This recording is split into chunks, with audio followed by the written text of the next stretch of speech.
Facebook মনিটাইজেশনে নতুন update চলে এসেছে। আগে যেখানে 60,000 মিনিট ওয়াচ টাইম, 10,000 ফলোয়ার হলে বা আরো কিছু টুকটাক কন্ডিশন ফুলফিল করলে আপনি মনিটাইজেশন পেয়ে যেতেন, বাট এখন কিন্তু নর্মালি আপনাকে এইভাবে মনিটাইজেশন দিচ্ছে না। সো নতুন আপডেটে ফেসবুক আসলে কি বলছে চলুন আপনাদেরকে দেখাই যে কি কি শর্ত ফুলফিল করলে এখন থেকে আপনি কন্টেন্ট মনিটাইজেশন পাবেন। ওকে, এই জন্য আপনি আপনার ফেসবুকের পেজে চলে যাবেন। পেজে আসার পর প্রোফাইলের যে আইকনটা রয়েছে এখানে ক্লিক করবেন।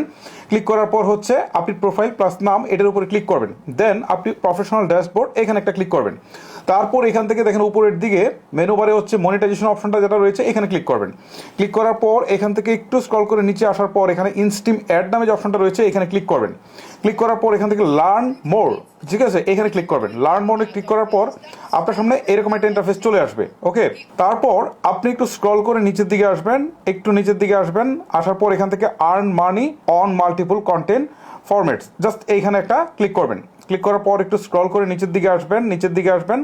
আসার পর দেখেন এখান থেকে তারা বলতে শুরু করেছে যে কি কি জিনিস আপনার ঠিকঠাক থাকলে তারা আপনাকে কন্টেন্ট মনিটাইজেশন দিবে বা মনিটাইজেশনটা আপনাকে দিবে, মানে টাকা ইনকামের সুযোগটা দিবে। প্রথমে তারা বলছে যে আপনার ভিডিওগুলো মিনিমাম 15 সেকেন্ডসের উপরে হতে হবে, মিনিমাম 15 সেকেন্ডস, ঠিক আছে। অনেকে আছে রিলস তৈরি করে 15 সেকেন্ডের নিচে, যদি 15 সেকেন্ডের নিচে তৈরি করেন তাহলে তারা কিন্তু কন্টেন্ট মনিটাইজেশন বা মনিটাইজেশন কোনোটাই দিবে না। ওকে, তারপরে তারা বলছে যে আপনারা যে ভিডিওগুলো আপলোড করেন, হ্যাঁ, এই ভিডিওগুলোতে যেন কোনো প্রকার কপিরাইট না আসে।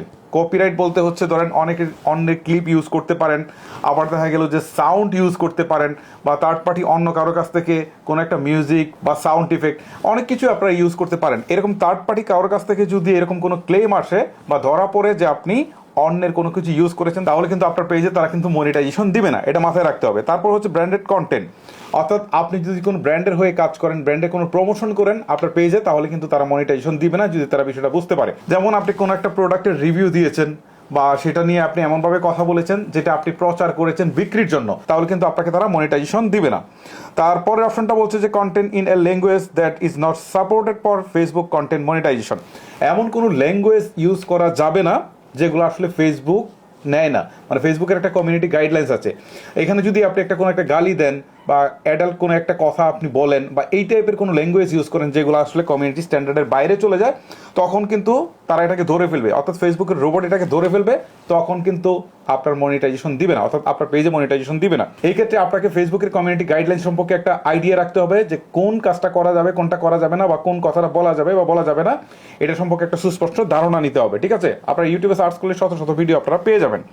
দেন তারপরে যে কথাটা বলছে তারা হচ্ছে content by other person or page that you are cross posted, মানে এই ভুলটা কিন্তু আমরা মোটামুটি সবাই করে থাকি। আমি নতুন একটা পেজ খুলেছি, এখন কোলাবোরেশন করে ফেললাম আমার পুরনো পেজের সাথে, আবার আমার পরিচিত একজন আছে তাকে গিয়ে বললাম ভাই এটা ক্রস পোস্ট করে দেন বা কোলাবোরেশন করে দেন। তো কোলাবোরেশন করে দিলে সাথে সাথে অনেক বেশি ফলোয়ার্স পাওয়া যাচ্ছে, অনেক বেশি ভিউজ পাওয়া যাচ্ছে, নতুন পেজ। বাট আমরা এখানে ভুলটা করে থাকি, ফেসবুক বলছে যে এইরকম কিছু করলে তারা কিন্তু আপনাকে মনিটাইজেশন দিবে না। এটা করে ভিউ আনতে পারবেন আপনার ব্যবসায়িক উদ্দেশ্যে, বাট মনিটাইজেশন কিন্তু দিবে না, এটা মাথায় রাখবেন। ক্রস পোস্ট বা কোলাবোরেশন পেজে কিন্তু করা যাবে না যদি মনিটাইজেশন চান।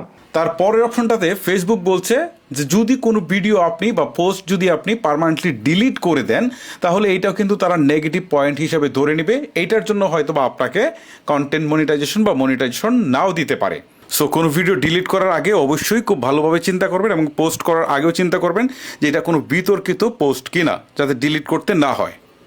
তারপরে বলছে যে content where ads are disabled by the creator, তো এখানে আপনি এমন কোনো অ্যাড শো করেছেন যেটা ডিজেবল হয়েছে ক্রিয়েটর দ্বারা, এরকম যদি হয় তাহলে কিন্তু আপনি মনিটাইজেশন পাবেন না। তারপর সর্বশেষ যে কথাটা তারা বলছে ফেসবুক, সেটা হচ্ছে যে এঙ্গেজমেন্ট বাড়ানোর জন্য আমরা অনেকেই যে কাজটা করি সেটা হচ্ছে বিভিন্ন ধরনের থার্ড পার্টি অ্যাপস ইউজ করে থাকি বা ওয়েবসাইট ইউজ করে থাকি, ইউজ করে কিন্তু আমরা আমাদের ভিডিওতে এঙ্গেজমেন্ট বাড়াই। এই টাইপের কোনো কিছু যদি আপনি করে থাকেন আর ফেসবুকের রোবট যদি সেটা ধরতে পারে, ঠিক আছে, তাহলে কিন্তু আপনি আর কখনোই কন্টেন্ট মনিটাইজেশন পাবেন না। এখন এক শ্রেণীর লোকজন আছে যারা হচ্ছে ফলোয়ার বিক্রি করে, ভিউ বিক্রি করে, আবার হচ্ছে দেখা গেল যে আপনার এঙ্গেজমেন্ট বাড়িয়ে দেয়, বিভিন্ন অ্যাপস আছে এই টাইপের কাজ করে বিজ্ঞাপন দেয়। আমরা হয়তো মনে করি যে নতুন পেজ খুলেছি, ভিউ আসতেছে না, তাহলে আমি এটা করে নিয়ে আমি আমার আসলে কন্ডিশনগুলো ফুলফিল করি ফেসবুকে, তাহলে আমি মনিটাইজেশন পেয়ে যাওয়ার পরে আমি আর এইসব কাজ করব না। বাট এইটা কিন্তু ফেসবুকের রোবট ধরে ফেলবে, আর ধরে ফেললে আপনি লাইফ টাইম কখনোই মনিটাইজেশন কিন্তু আপনি পাবেন না।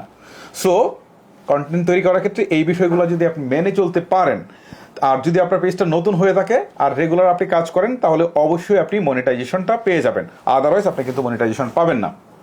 গাইস, আশা করি আপনাদেরকে বোঝাতে পেরেছি যে কি কারণে আপনারা মনিটাইজেশন পাবেন না বা কি কারণে আপনারা মনিটাইজেশন পাবেন।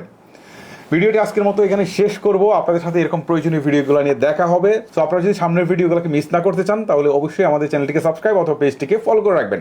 আজকের মতো আমি হিমেল বিদায় নিচ্ছি। আল্লাহ হাফেজ।